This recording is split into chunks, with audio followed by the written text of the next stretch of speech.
my name is Felicia Gay. I'm curator here at the Mackenzie Art Gallery, and I'd like to welcome you to ayâtaskisow, a solo exhibition by Joi T, Arcand. Joi is actually from Muskeg Lake Cree Nation right here in Saskatchewan. When I was thinking about what to do in terms of programming for the Great Plains Triennial, right away I thought about Joi. I actually went to school with Joi Arcand at the University of Saskatchewan, and I just distinctly remember her VFA exhibition. And it was a series that was called Cultivate.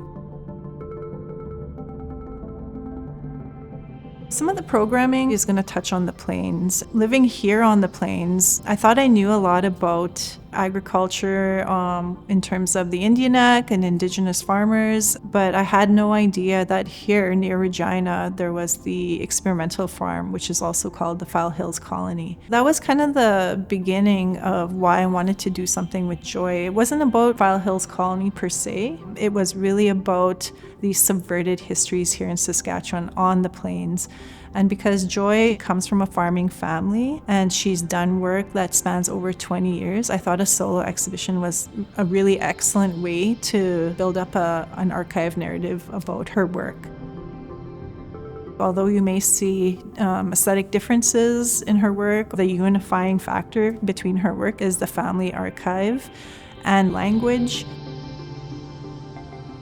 When we look at the show, you have to look at it in terms of like a lens. So as you walk into the space, you're going to see at the back the structure. And that structure is a replica of her grandfather's house on the Muskeg Lake Cree Nation. And it's actually kind of a touchstone for her family, but it's also encapsulating these memories of her family and also her connection to that land. In the video, you hear Joi's grandmother talk about how when Mervyn started, they had a small tractor. There was different equipment, but it was just really small scale. And then you look at this auction and there's like this huge combines. Like he built up his farming practice from basically nothing. People know about that history here in Saskatchewan, but to see it from an Indigenous perspective, I think is really important to the public to see. When you look at the Indian Act and the policies around Indigenous agriculture, it's really difficult to parse out how it's affected different families because the experiences were all different. But what I can say, it was extremely difficult to be a successful farmer. Just to give an example that Joi talks about in the exhibition, the pass system. The Indian agent would give a pass to a farmer to sell their goods. He got to decide if the proceeds would go to the farmer and their family or if he would keep it all to himself. This kind of gives a picture of the difficulty that our people had to go through. When you're walking into the gallery, you'll also see a floor piece, and it's called To the Depth of a Plow. It seems like a playful work, but it's also pointing to something quite sinister within our treaties. The agreement was that settler farmers would get to the depth of a plow. But as you know, there's minerals, gold, diamonds, oil. It's all taken from further than the depth of a plow. That speaks to how treaties have deteriorated.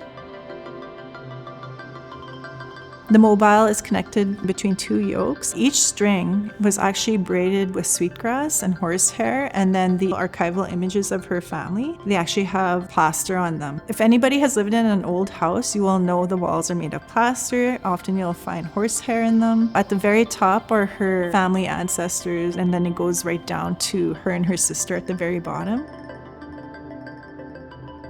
Also within the show is her work with dioramas, and she'll also use the archive in these playful ways, but it's really pinpointing some really difficult things as well. It's also celebrating a family archive, their way of life here in Saskatchewan. The Cree word that Joi uses in the title means to be deeply rooted or deeply planted. It's not just connecting to farming, the wheat, it's also connecting to our deep connection to the land. Although Indigenous farmers had everything against them, they still succeeded and survived. They were so deeply rooted, they could not be removed. We are so interconnected to our territories and place that it just was not possible to destroy.